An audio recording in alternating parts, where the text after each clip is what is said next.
It's the Hoops Talk. What? Man, we have just been rolling these sessions on and on and on. I'm so excited. We have a good show today. We have a guest coming on. She's waiting in the virtual waiting room. Yep. And Kendall has been all in with the NFL draft. So she's going to be talking a little bit about that. It's going to be talking about that. And then we have some breaking news that we want to talk about for the NBA and whatever else, we'll try to keep these, keep things moving, rolling. But until then, Karen, tell us, how are you doing? It's going to be your birthday. Woo! Tell us, how's it going? I know. It's weird quarantine birthday. You guys got lucky and missed it. True. We did miss it.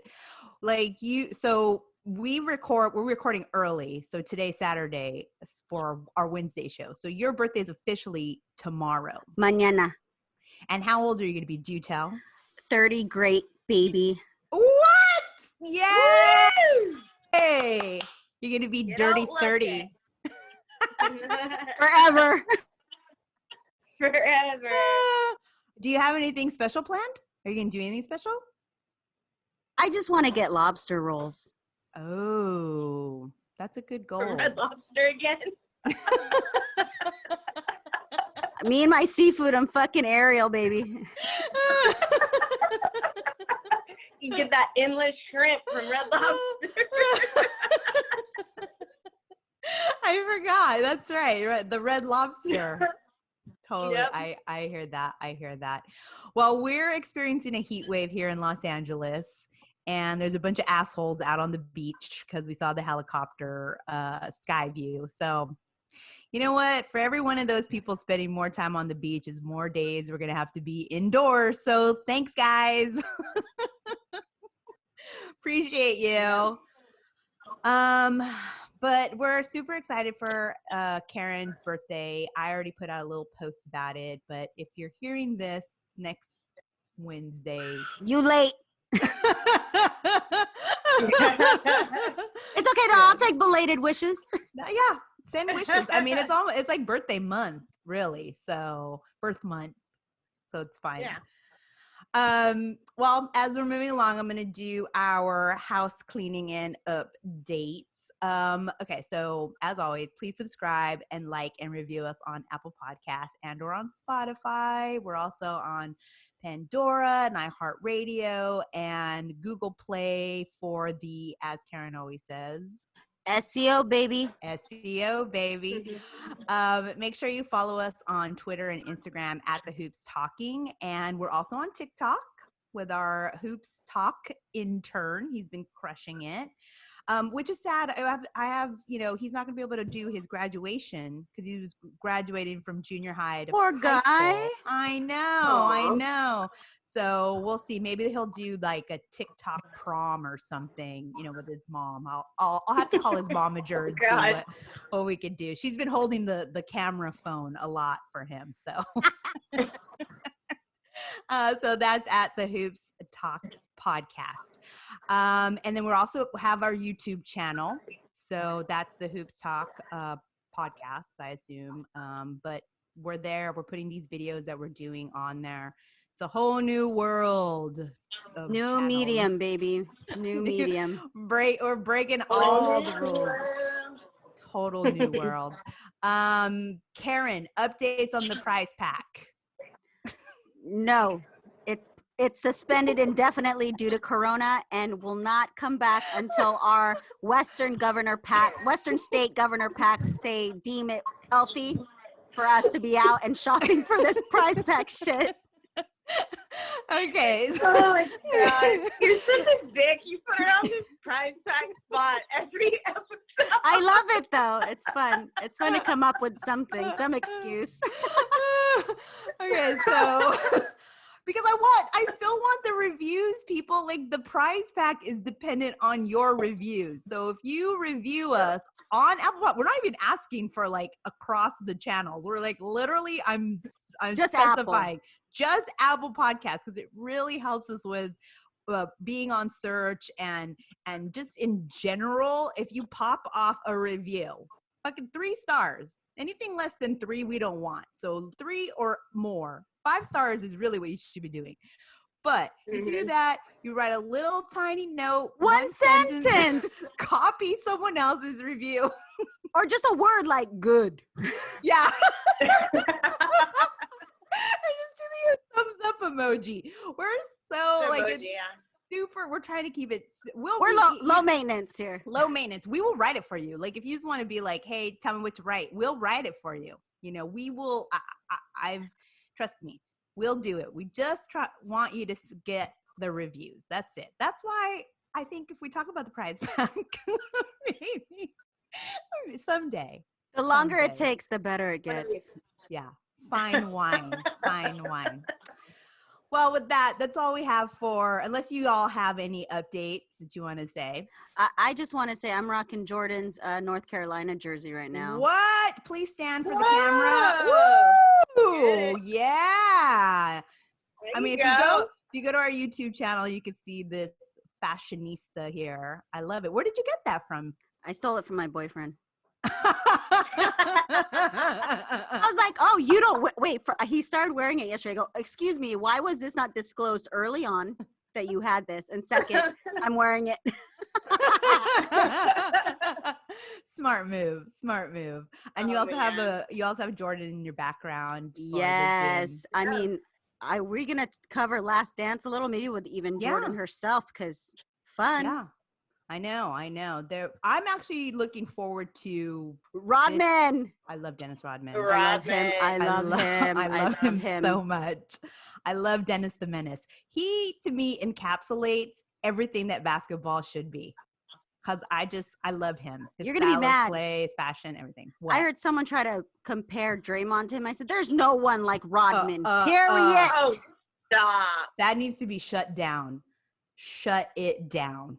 Psst, done. That person's canceled. Taste in my mouth. Yeah. That gives me nightmares.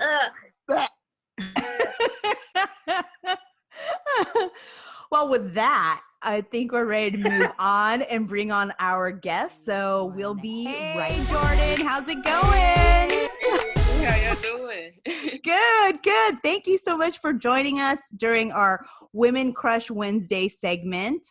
We're really super excited to have you on. Thank you so much for coming on. And I know we're in different time zones, but I'm hoping it's not too late for you out in Atlanta.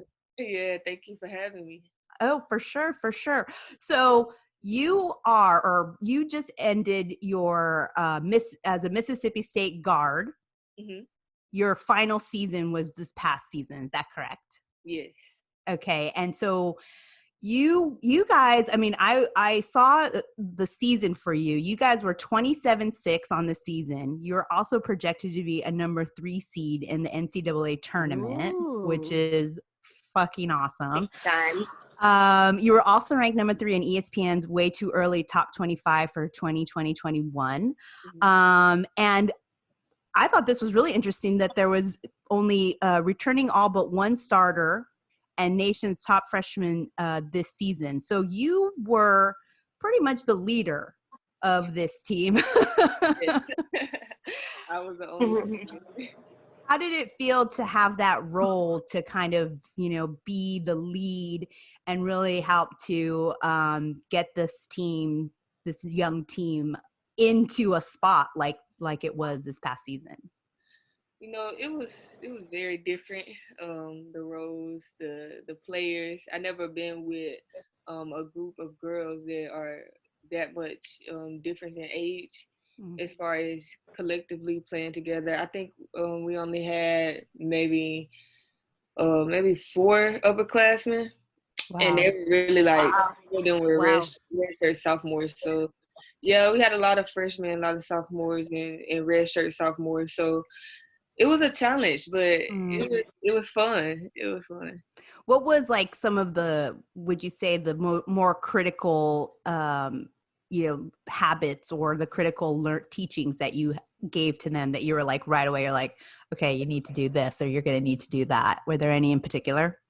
Really just overall time management. And we all had to go through time management issues as a freshman and even as a sophomore sometimes. So just stressing the importance of things that they may feel are little. They're really big, you know, especially to the coach if you're not doing things outside of the court or off the court, as far as like taking care of the classroom work and just taking care of your body, eating right, getting that rest. So really just focusing on how to manage all of those things while being, you know, a student athlete and performing at an elite level. So that was really just the biggest thing. Because this was your graduate year, right? You were actually you went eligibility for one more year. Can you tell us a little bit about that?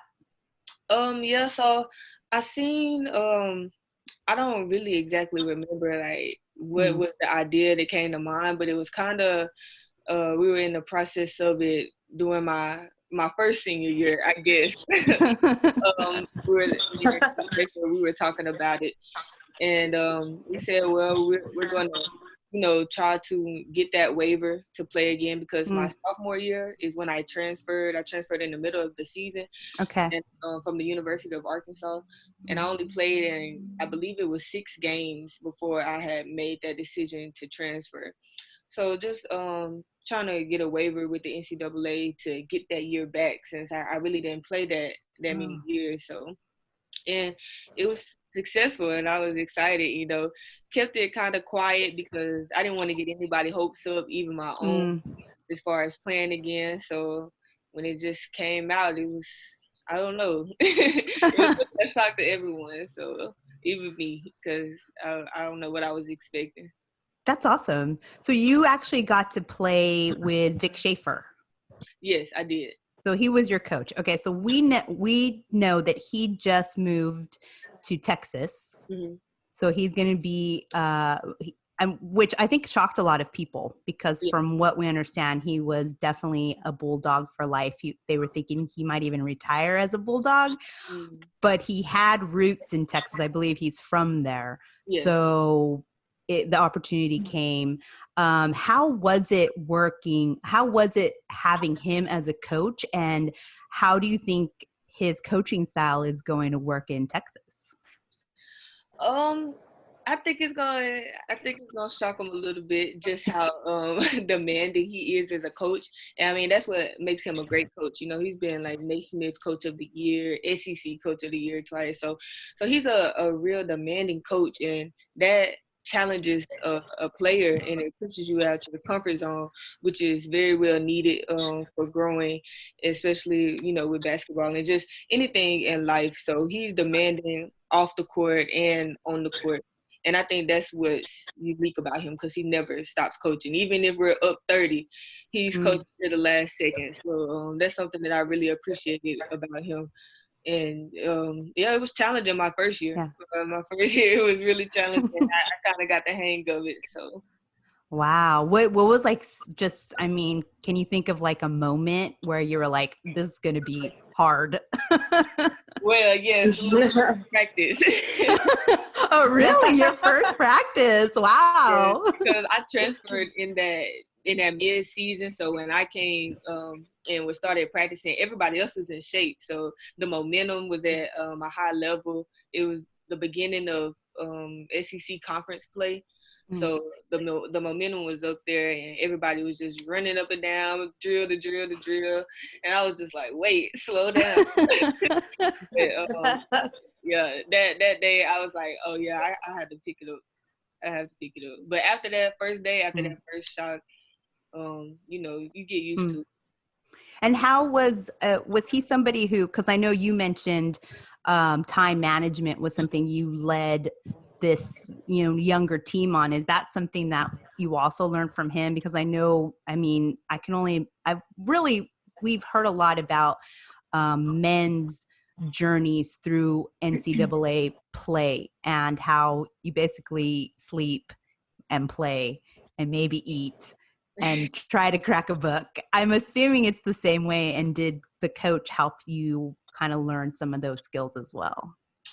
Yes, because when I was at Arkansas, I wasn't really good on time management, and that kind of reflected in my grades and and other situations. But when I got to Mississippi State, they helped us a lot. The people that they had in place, from the academic advisors to GAs and managers, they had managers come pick us up for class if we had a tight schedule that day, and just having our locker room fully stocked all the time, because you literally may have only 20 minutes to get to practice right after class or in between weights. But just how our days were every day, it really was like a full-time job past the 9 to 5 though. So it Wow. was like all day, but you learn to get to I guess find what's essential and what you really need to do, what's the most important thing to do on your list at that time.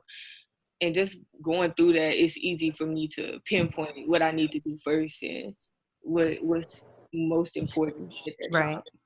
Right. And you are, because you are getting your graduate degree. I mean, are you seeing, because I know graduate work and graduate school is much more demanding than regular school work. I'm assuming that time management has really helped you to finish up that. Are you still working on tests, or because I know it's like now would be when you would be graduating. So are you done? Are you? I am done. Woo! I completed my MBA on Wednesday is when we Wow. presentation. So yes, and our teacher Congrats. at it. Congrats. Thank Man, a master's awesome.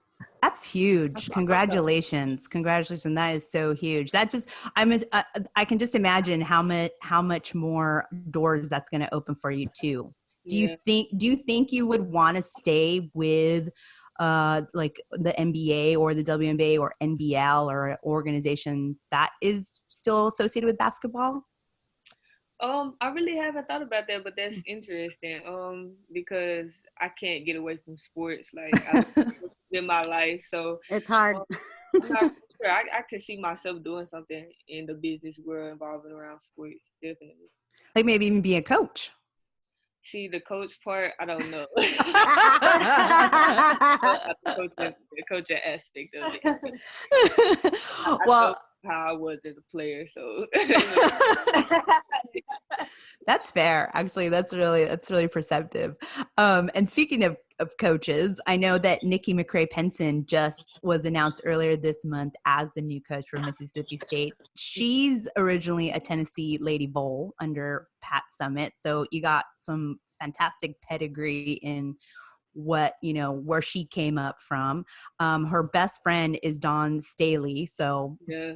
kind of a big deal. And she was also, I mean, besides her glorious record as a basketball player in college, she also was on the 1996 and the 2000 Olympic gold medal winning teams for in basketball for the USA.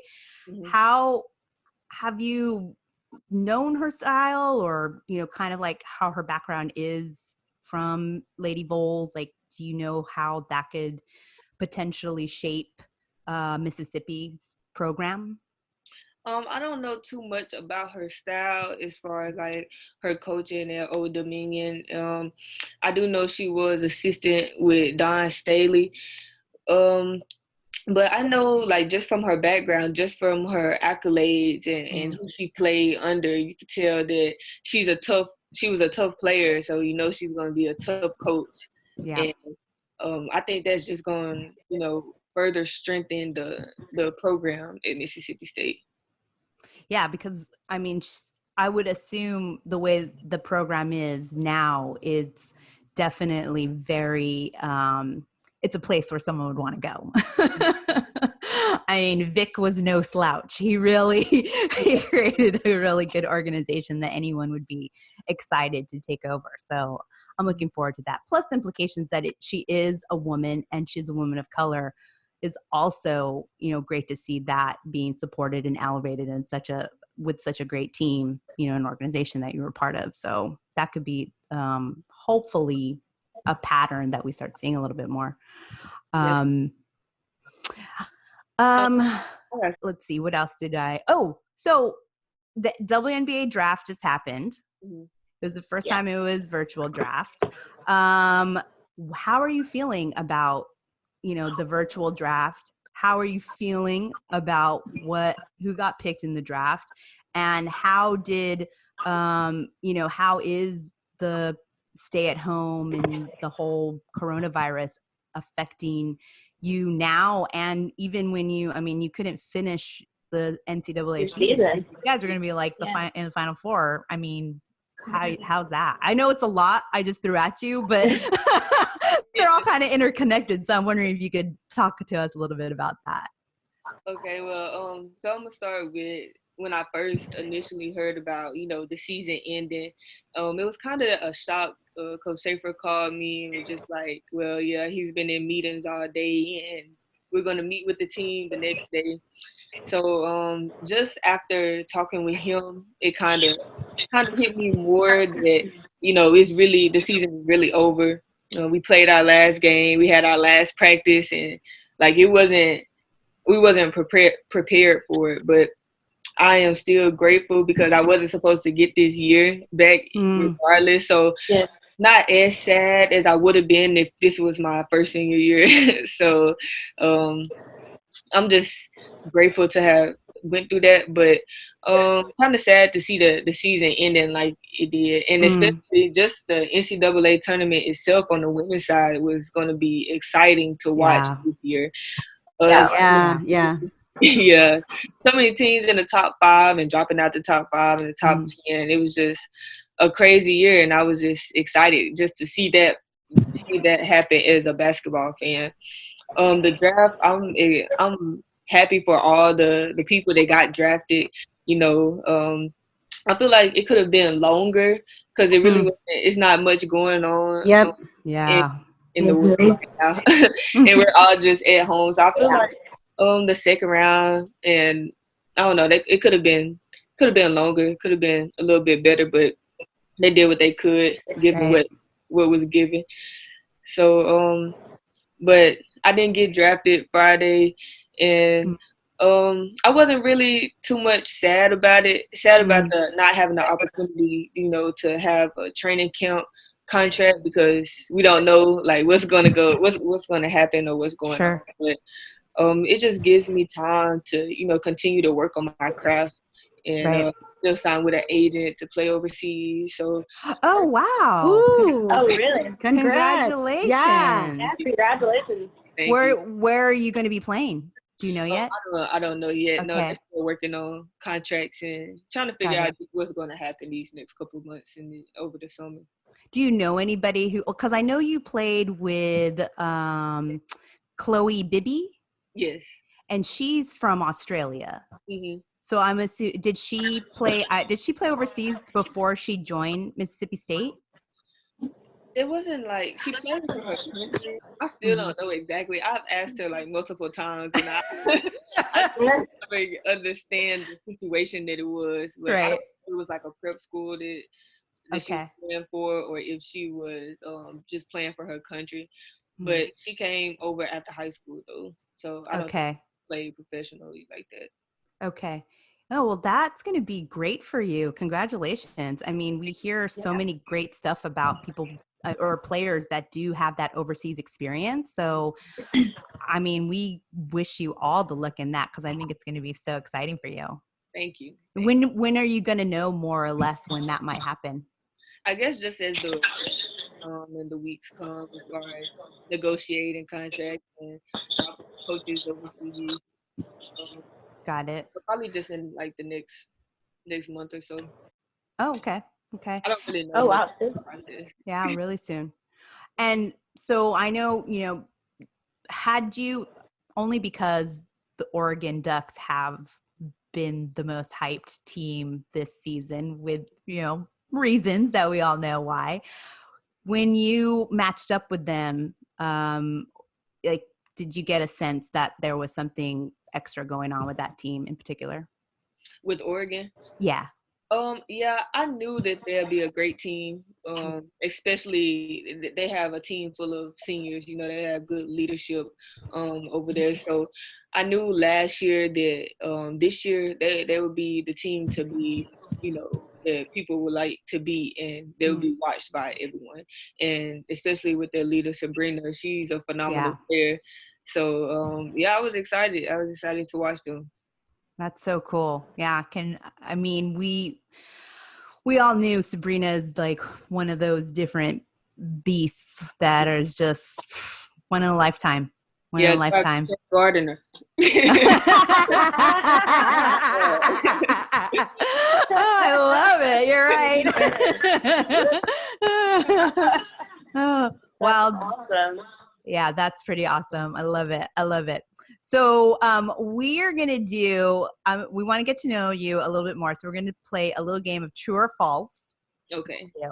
And we'll see how, what is true and what is false. So number one, true or false? Your mom also played basketball. True. Where did she play? She only played high school at Conway High School in Arkansas, but she was mainly a track star. Oh, okay. Okay. True or false? Your family built you a court when you were growing up in Arkansas. True. Oh, that's dope. Nice. Okay. So how did? It was half court. It wasn't full court. It was like full court as a kid. But we lived on a dirt road, so nothing but grass in our yard, and they just put some concrete out there so I could at least dribble the basketball, and then put the goal out there. So how young were you when you were just like dribbling the ball, or is you just born with it in your hand, or how'd that work out? How'd you find out? Dribbling the ball, I probably was 3 dribbling the ball, but I remember playing basketball when I was like 6 or 7. Oh, wow. Wow. Nice. Okay, true or false, you have 5 siblings? True. And how many are they into basketball or sports also, or are you the only sports legend in the household? They're all into sports. Yeah. My oldest brother was into baseball and football.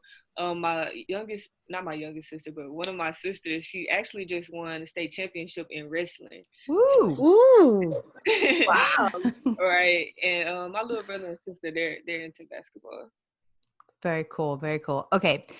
True or false, you wear number 24, not 23, because your name is Jordan. True. Tell us that story. Yeah. Just growing up around my cousins, and everybody just associate Jordan with 23. Oh, you want to be like Jordan, that's why you have 23, and your name is Jordan. So I'm like, I don't want to hear this for the rest of my life. So I'm just going to pick 24. I love that. I love that story. Okay, last one. True or false, your favorite NBA player is Damian Lillard? True. Ooh, okay, good choice. He's a great choice. As a matter of fact, Kendall is a recent Portland Trail Blazers fan. That was her team. Tell us, what is it about Damian Lillard that makes him your favorite player? He's just a competitor, and he doesn't let anybody stop him, And he also, he doesn't feed into the hype, the outside. He's just him. He's just himself. I love it. I love it. Well, that's a good pick. I mean, as you can see from my background, my favorite player, Mr. 23, King James. He's a pretty good pick, I think. I think he's a pretty good pick. Well, Jordan, I can't tell you how excited we were to have you on the show. Thank you again for coming on and being our guest. It's just been a real joy to talk to you, to get to know you. We can't tell you how excited we are for your future in whatever you do. I mean, you have a master's, you have an agent, you're doing everything. Yeah, you big have things. big things for you. Super excited. So thanks for coming on, and you'll have to come back. You'll have to remember us little people when you're big time. Yes. Come again. And just keep us posted, because we love to, follow you and your career. And also let our audience know where they might be able to follow your journey on social, or do you have any websites or anything like that? Well, I just have my social media right now. Okay. You can follow me at Juice with 3 E's and 2 underscores, Juice24. And you can also follow me or subscribe to my YouTube.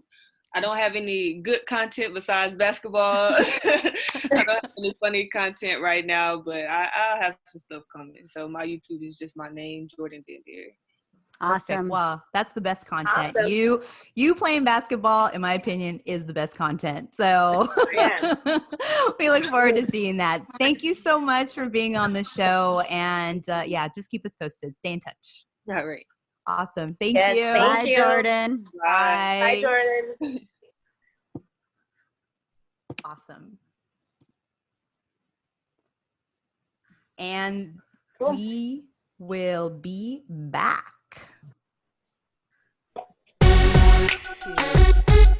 And we are back. Okay, we have breaking news, hot, fresh Woj bomb, which sounds disgusting. Yes. Yeah. And I say that. But it's breaking news for the NBA that beginning on May 1st, the NBA is going to allow teams to open practices in facilities to players in cities and states where local government has eased stay-at-home orders. So this was on a long tweet thread from Woj. He did write an article, which I linked to, but it also says, as Georgia moves towards opening certain businesses, which include gyms, some players were actually asking if they could consider traveling to Georgia to find a way to play. And organizations were like, nah, boo, we want you to be in clean and safe environments and not some fucking fitness center way in some suburb in Atlanta called Tower of Power with one, Pilates ball and a few hand weights that you have to share with Cheryl, And curve. Yeah, curve. You're not going to curve. Yeah, you can't go to curves and do the tandem circle of equipment. Diane and Karen. Do the circuit workout. I love circuit training. Yeah, exactly. So no, they're like, okay, so what are we gonna do? So then they're like, teams will be allowed to make facilities open to players on a voluntary basis or individual workout, but larger group workouts will still be prohibited. The NBA markets that aren't loosening restrictions, league plans to work with teams on other arrangements for the players. And basically the NBA's decision on opening these facilities does not mean that the season is going to open, right? They are trying to get the safely into gyms is the priority. So getting them into workout gyms is priority and then moving forward. But personally, I'm just kind of like, why can't people just fucking wait? Right? I mean, is this for like also G League? Like, I'm assuming guys who can't afford their own home gym. I feel like most of them do. Right. I mean, I know Giannis mentioned that he didn't have access for like horse to a, basketball, but like, or hoop, but I don't know. That's just kind of, and then what, only one at a time in a huge gym. And then what, you got to pay for janitorial people to come wipe it all down till the next guy? How does that all work? That's the thing. Yeah. I feel like the one thing that's missing to me in all of these scenarios is where is the one protocol that everybody has to, work through. You say, here's the one pager, and anyone who decides voluntarily that they need to go to a facility for the team, this is what you got to do. Mm-hmm. Check your temperature going in and coming out every time. You got to wipe it down. You got to wear a mask while you're running around. You got to wear gloves while you're shooting around. You got to bring your own ball. I don't know. Yeah, agreed. It's just I'm like with you. Like, what is the rush? Just wait. Yeah. Because now, like you said, like who's gonna come and clean it down? Clean the whole facility. So now somebody has to leave their family to go and wipe this stuff down, and the possibility of getting sick, and it's just all for nothing. I don't know. Yeah, no, I agree. I think that it's just like some people, it was funny because I think we were getting this breaking news the same time that the players were getting the breaking news, because you see on Twitter, a lot of the players were also like commenting like, wow. And like Trae Young tweeted out, thank you. It's like, really, you don't have a facility that you can go by yourself to, that you can have, I'm just like, a home gym, a driveway, like none. Fucking, he was on that horse thing. We know he's got a driveway. Exactly. Like, go dribble in your hallway. Yeah, you were throwing socks into a garbage can on TikTok. You have you need some big, massive gym to shoot around by yourself. Like, you can't have 8 million people. You're not playing pickup games. You can't play pickup games. So what's the point? Right. Like, why just stay at home and shoot? You saw it. I mean, not for nothing, but King James or LeBron James has a mansion in Los Angeles. Yeah. And yet you see him on some like balcony somewhere in his home with a band connected to his what is it? Where you run. I don't even know what they're called because I don't go to the gym. Treadmill? The treadmill. You see him running on the treadmill, pulling on there, and you're like, okay, I know you got a few dollar bills. You could probably have a state-of-the-art home gym, and yet he's making it work what he has. Yeah, and let's be real, right? The top players who probably continue to work even in the off season have, like you said, they get paid because they're champions. They have their own facilities.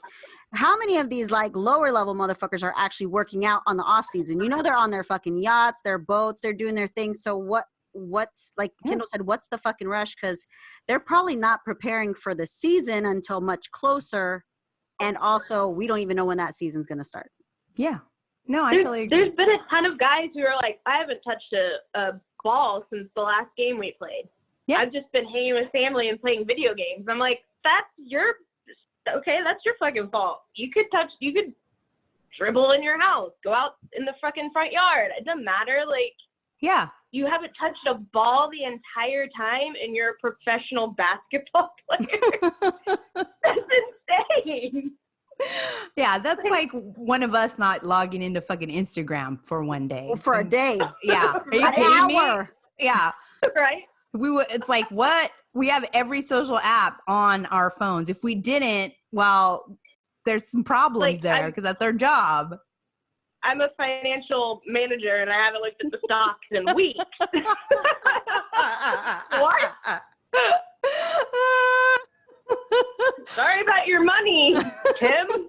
I haven't picked up the stock market in a week. What? Yeah. I think that there's a lot of, going to be shifting blame, on this, like not having this workout space, this phantom need to be in a large space to throw a basketball around. And it's like, you know what? Not needed, not necessary. Are you kidding me? I've been doing yoga from an app there's so many streaming ways you could be doing workouts. They can all afford a Peloton. It's monthly payments, so no excuse there. And I live in a 400 square foot studio, and I could still, like you said, Liz, push-ups, yoga, push-ups. I could still do jump squats. Yeah. It seems like the rich people have been the ones bitching about this quarantine the most. And I'm like, you have a fucking backyard. I have a stoop. I go outside and I just open up my door to get my fresh air. Yes, same. You have a pool and a basketball court and a driveway and all this stuff. And I feel like the rich people are the ones bitching the most. Like Ellen DeGeneres? Oh, I know. Yeah, Ellen's just like, let me call Michael Jordan up real quick. I'm bored. Kevin Hart, I'm so bored in my mansion. Yeah, she's like, oh, I feel like now I know what inmates must feel like as I sit in my mansion. Bitch. Like crazy. Come on. It's fucking crazy. Yeah, I think that this whole, May 1st, and then even Dr. Fauci, who mentioned if sports were to come back, you would have to quarantine, 14 days after a game, like for protocol.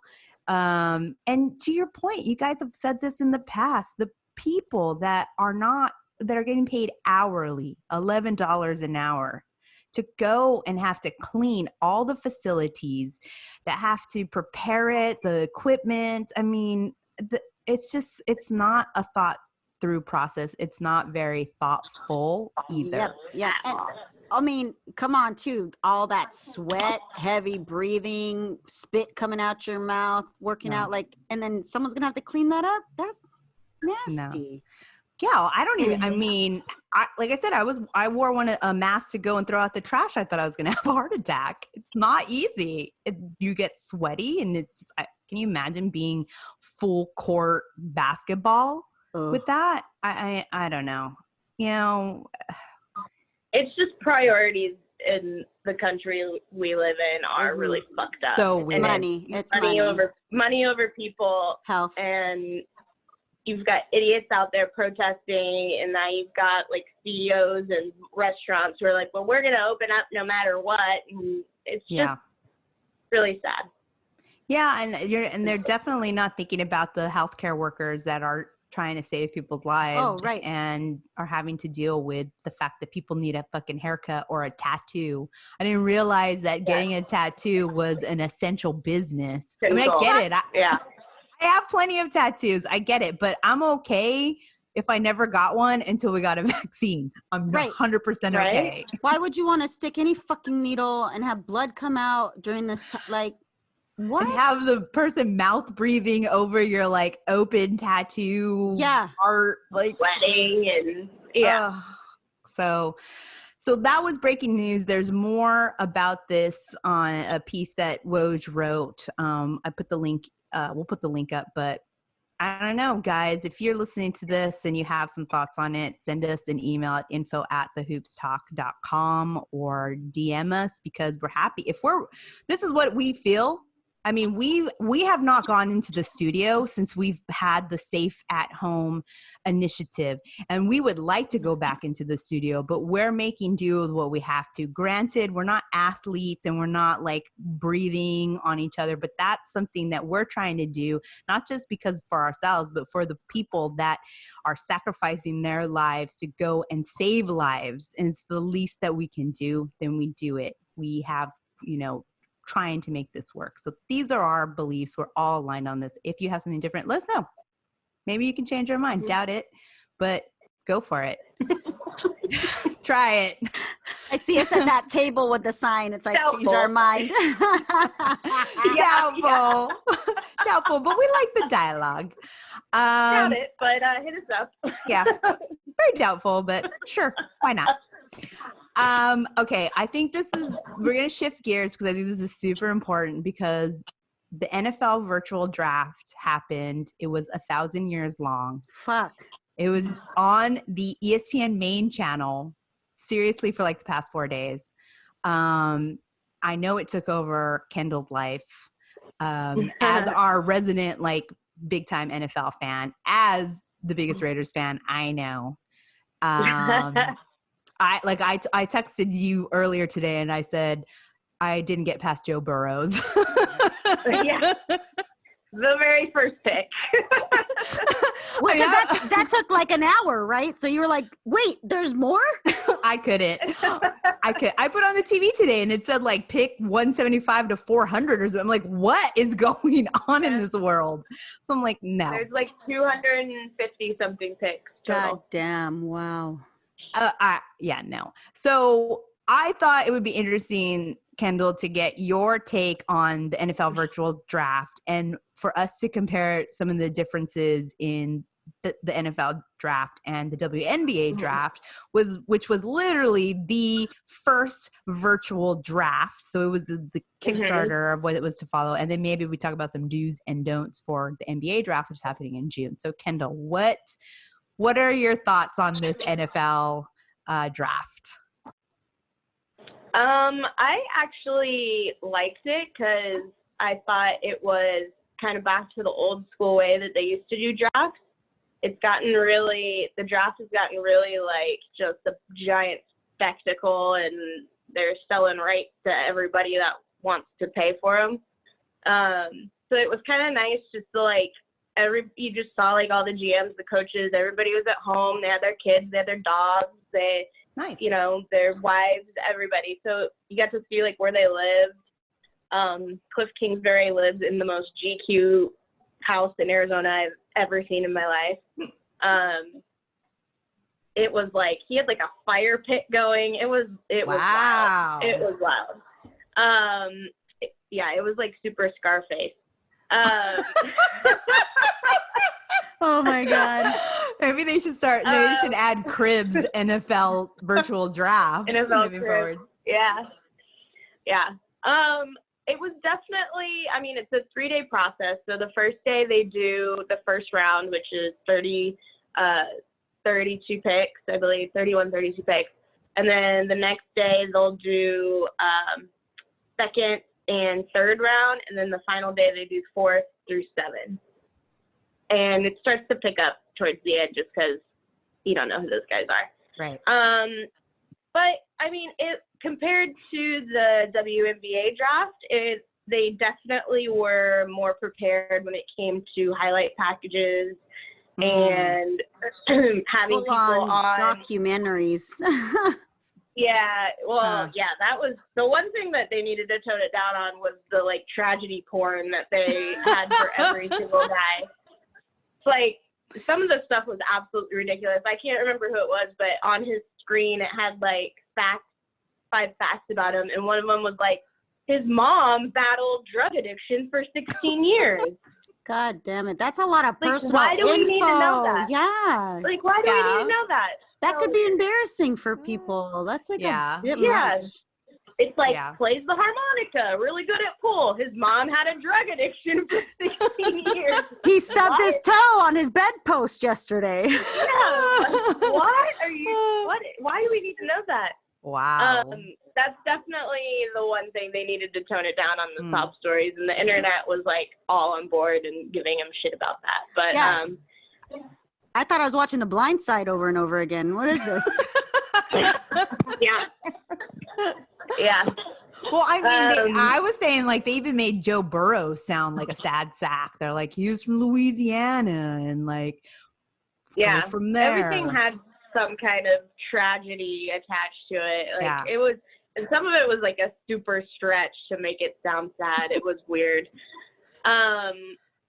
But they were definitely just more prepared when it came to like highlights and having people on that could actually talk about who was getting drafted. Well, I know compared to the WNBA, I saw in some of like the pre-footage that the players were actually showing all of the equipment that they received to put up for them to view and also get the announcement, as well as the fact that they received, the 32 hats and the 32 team jerseys, every single one of them. So that is a huge difference in WNBA. Yeah, they sent out to like 200 players that they knew for sure were going to get drafted. They sent them entire like home kits, so like videos, phones, lighting, mics, like everything that they needed, headphones, the works. And then they sent them the 32 jerseys and the 32 hats for each team. Jesus. And I mean, when you think about the WNBA, there's only 3 rounds and there's only 12 teams. Right. So you could easily send them the 12 hats and the 12 jerseys. Just that alone.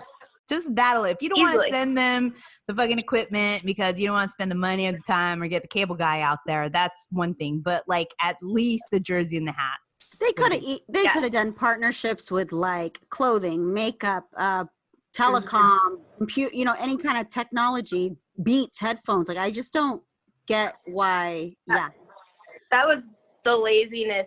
The NBA and WNBA just didn't invest in it. They didn't give a shit. They were like, okay, whatever. Like, and that was the NFL. That had nothing to do with ESPN or ABC. Yeah, sure. It's all NFL. Like, that was all NFL wanting to make sure that their draft was going to be the best that it could be.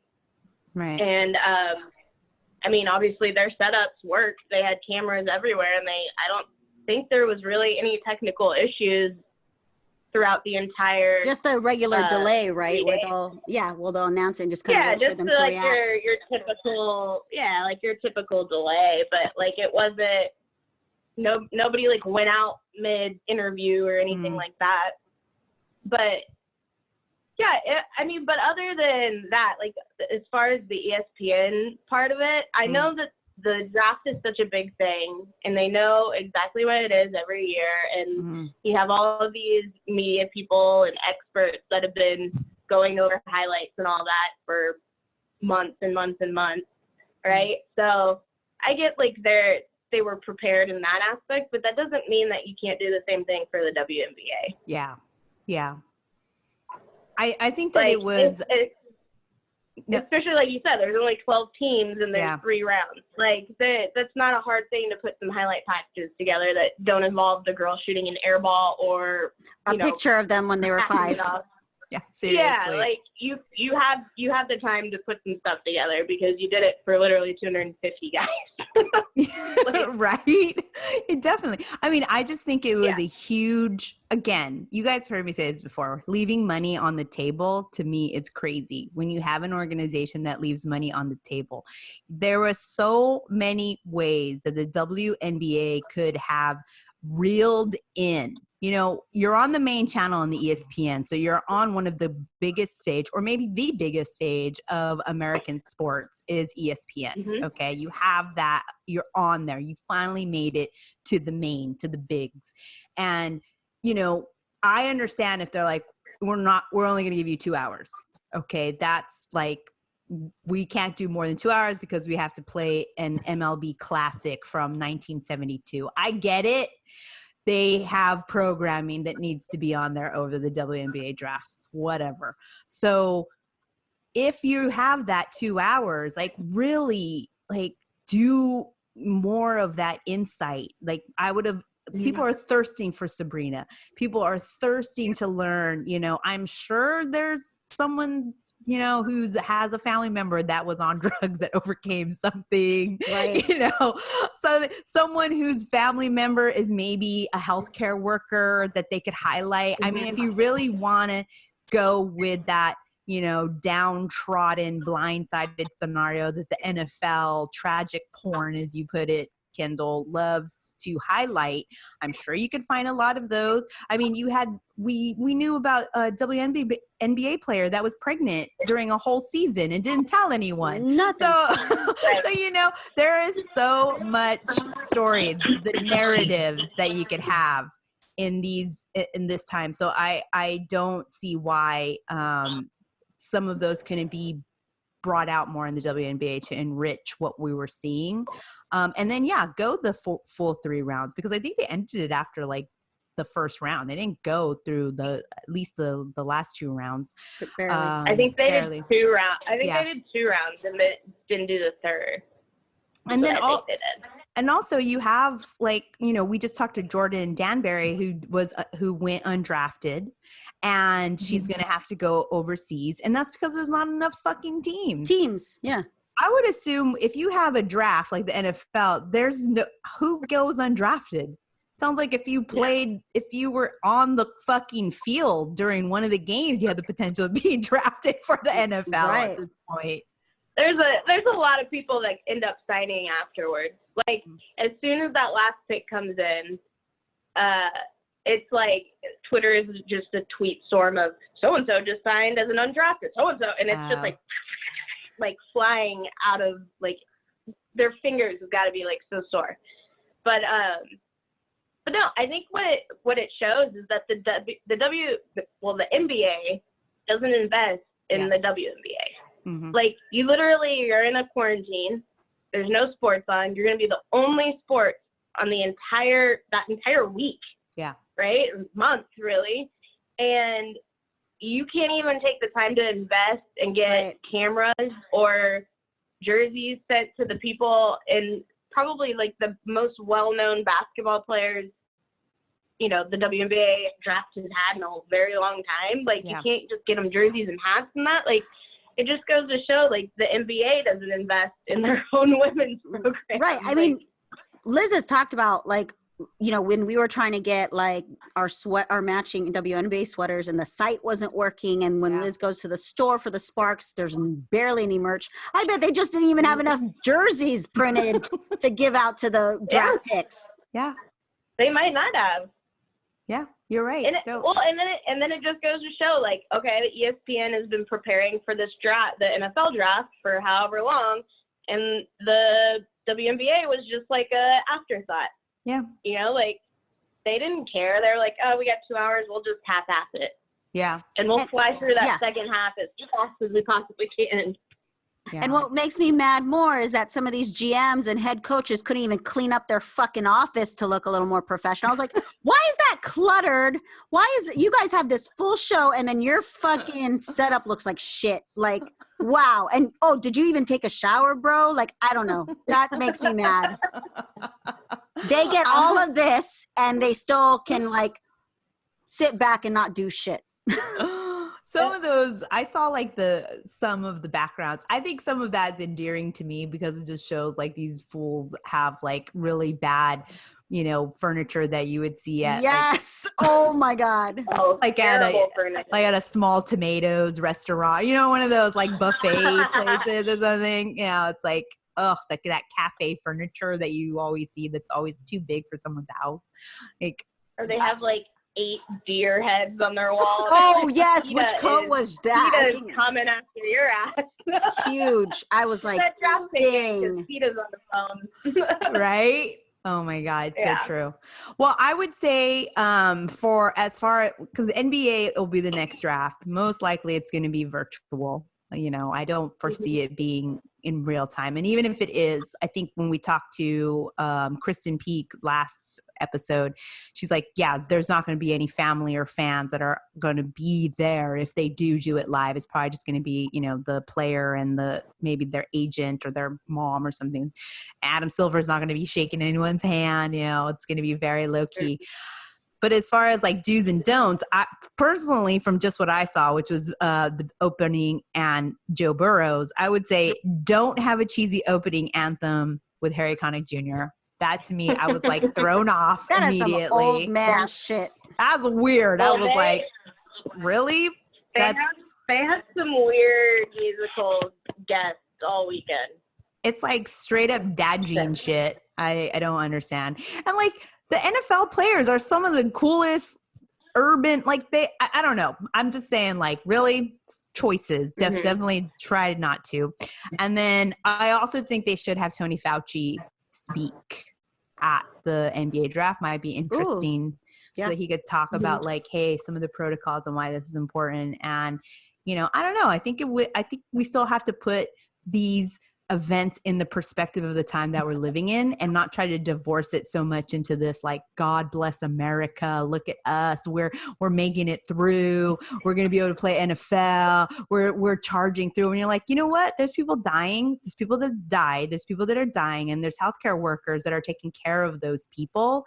And so really what you're doing, it's the value of entertainment that us as a society always deem more important than teachers and healthcare and that kind of stuff. So you know what? You can tone down the whole like flag and shit. My opinion. Those would be the dudes. I will say, like, that was only really at the beginning where they did the like flag and cheesy shit with Harry Connick Jr. Today they interviewed Sean Payton, who's the head coach of the Saints, who overcame COVID. Oh, wow. And, awesome. Just donated his plasma. And then they donated a guy named, what was his name? Myron Roll or something like that. He's an old former player who is in medical school. And so he's on the front lines now, helping in New Jersey, I believe. Awesome. But then they also, online, they were doing a thing called the Draft-a-thon, which apparently raised $100 million for the coronavirus. I don't know how it worked.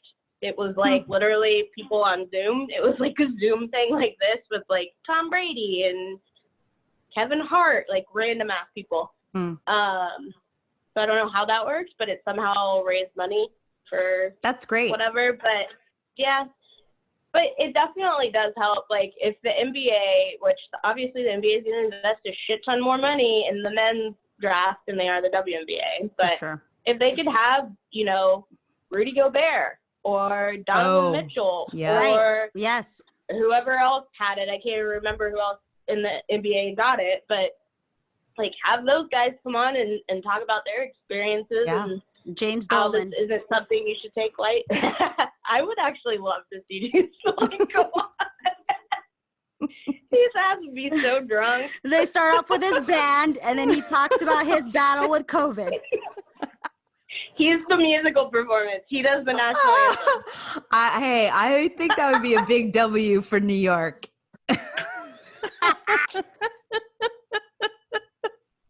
One day I'll have the heart to play that, but his music, but not yet. James Dolan and the Six Shooters or whatever the hell. Right. Well, you know, I think this was like I said, I didn't get very much into it, but we'll see what happens. NBA is the next one up. See what happens. But Kendall, how did the Raiders do? They did all right. They didn't draft the person I wanted them to draft, and then the second person they drafted I'd never heard of before in my life.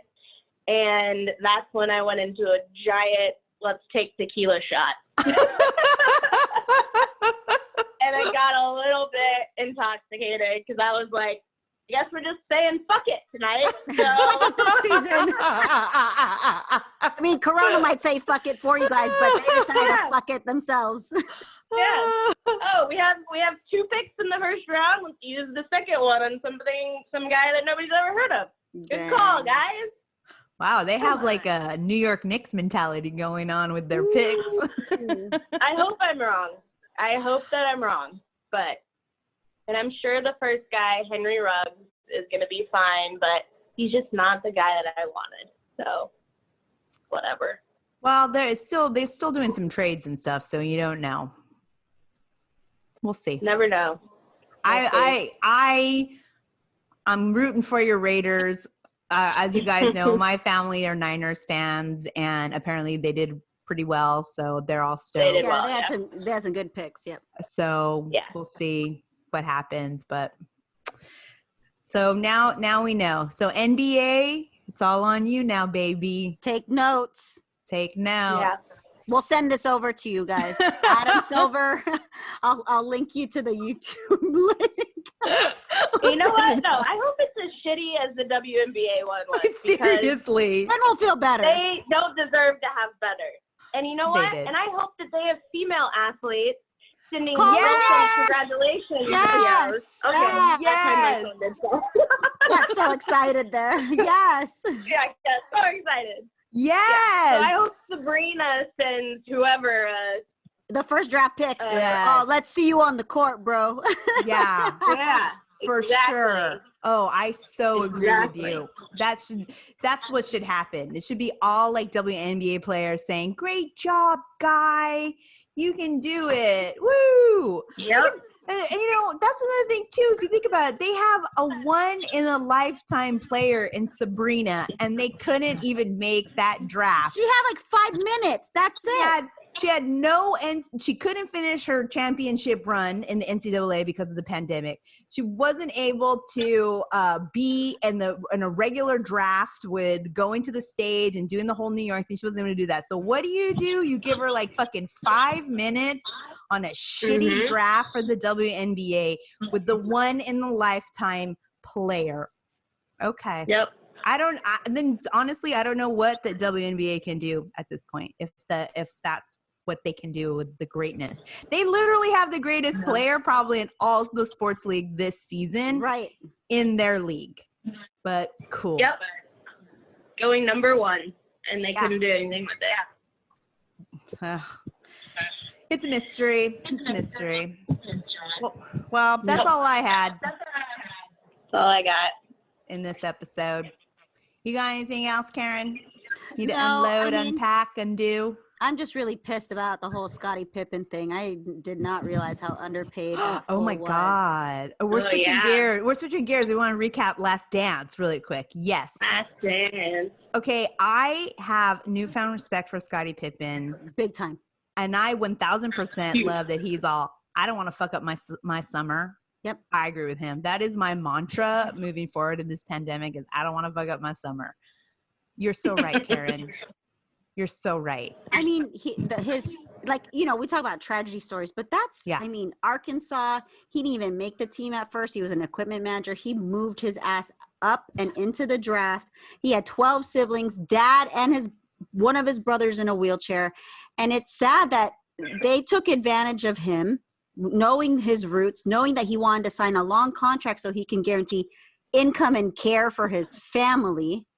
And then they didn't even redeem him after he was just he was the number 2. He was the number 1, number 2. How do you not? It's just, you know, Jerry Krause is trash. Fuck that fool. Yeah, I agree. So infuriating. I agree. Although, you know, in the end, Jordan is saying, like, when you speak my name, you should also be speaking Scottie Pippen. Good. But at the same time, it's like, you still didn't give him the money. Yeah. And also, Jordan, you didn't really fight for it. You could have fought for him. I know. Like, when you speak his name, you speak my name, speak his too, but don't touch my money. Yeah. I mean, he didn't agree with him delaying his surgery. He was like, he was messed up. Yeah, he was like, he's being selfish. But if that was your homie, bro, and you were feeling it in that first half of the season, maybe you should have said something. Well, it's not like he had pull with Jerry either. Jerry was just like, oh, everybody's teasing me. It was really weird. The one thing I will say about Last Dance is that I think that because you know how controlled. Okay, so Kendall's phone literally just flipped. So you know. One of the things about The Last Dance too is that because Jordan is owner of all of that footage, he has 100% control of the series, that it does make it feel a little like, you know, I don't know. It's very polished, and maybe it would be different if he wasn't the one that has full control. It would be interesting. Although he doesn't candy coat it, but you know, is what it is. I'm so looking forward to this weekend because Dennis Rodman. I love Dennis the Menace. It's going to be so good. If I was going to buy a throwback jersey, I'd buy his. Oh, good one. And let's speak throwbacks. There are some nice Chicago throwbacks. Oh yeah, the jackets, the script. I mean, sweatsuit. Yes. Serious. I want it all. All of I it. just want the 90s back, honestly. I want all the 90s. And I want Nike, 90s NBA back. Yep. Nike needs to bring back all of that right now. They will make a killing because everyone's in sweatsuits. I don't know about you guys. I'm in sweats right now. Yeah. Oh, yeah. Totally. I did wear pants with the button and zipper for 5 hours. I think it was Monday. Were you going out for groceries? No, I don't know why I did it. I think I was just, you know, stir crazy and figured if I put pants on, maybe I'd feel like I was going outside. Oh, that's why I don't even want to attempt to put on real pants right now because I know it's going to destroy my confidence. I don't even want to. I've been eating like a dumpster. Just Hoover over here. I was on a Zoom call with friends to celebrate my birthday. We did a little Friday happy hour, and I went through like 6 outfits because I was like, these aren't going to be put to use. I need to act like it's something special. I love it. Yeah. I love it. I've got a recording if you want to see it. Yeah, we'll have to see that. Bonus YouTube. Bonus episode on Patreon. Yeah. Or just put it on you control YouTube, so you can put it on. Oh yeah. Cash App me $5 if you want the password. Do it. Well, that's donations will go to COVID relief efforts. Yeah, your relief effort. Relief donations from having go to COVID. The prize pack. Yes. And prize pack. Expedite Amazon shipping. Oh Oh, I love it. I love it. I love it. Okay. Well, that's all I had. That's all we had, ladies. Are you guys ready to wrap this Wrap it bad up. boy? Okay. Good. Okay. So thank you all for listening to the Hoops Talk. We appreciate it. Make sure you subscribe and review on Apple Podcasts or on Spotify. You can follow us and DM us on our social handles on Twitter and Instagram at The Hoops Talking. We're at The Hoops Talk Podcast on TikTok. We are The Hoops Talk Podcast on YouTube. I mean, you can never get enough of us because we're fucking everywhere. Everywhere. No, you've never been safer at home than having The Hoops Talk in your ear. Okay, just putting it out. New tagline. That's it. Oh, right. All right, Karen. I know we're having a heat wave in Los Angeles. So Same here, girl. We're having heat waves on California. So how do we want to keep it? I keep it sweaty and